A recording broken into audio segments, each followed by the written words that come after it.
Along with many other countries around the world, Spain is under lockdown and in a state of emergency. The period began on March 13th and was expected to last 15 days.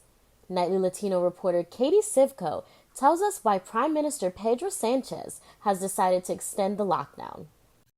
Following in the footsteps of its Mediterranean neighbor Italy, Spain has initiated a nationwide lockdown as it grapples with rising cases of coronavirus infections.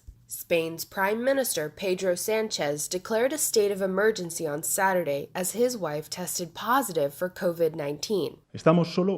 Starting now, we are entering a new phase, the constitutional process of activating a state of emergency. We're ready, we have clear policies, and we're going to keep a steady hand to beat the virus.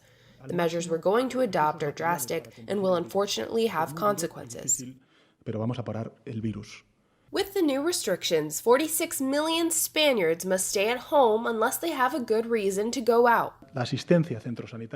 Citizens are going to be allowed to go to work, to buy bread, to go to the pharmacy, to withdraw money from the ATM, but they won't be able to walk on the street to go have dinner at a friend's house, have a coffee, or anything considered leisure.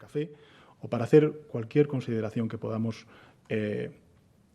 definir como ocio. The 15-day plan involves curbing public transportation use and cutting services by half. All planes, trains, and buses are limited to only a third of their capacities.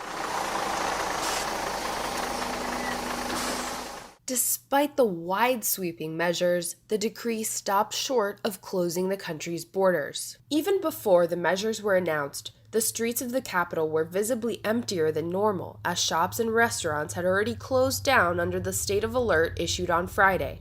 With an aging population and over 6,000 infections, Spain is currently the fifth worst affected country in the world and second worst in Europe, behind Italy.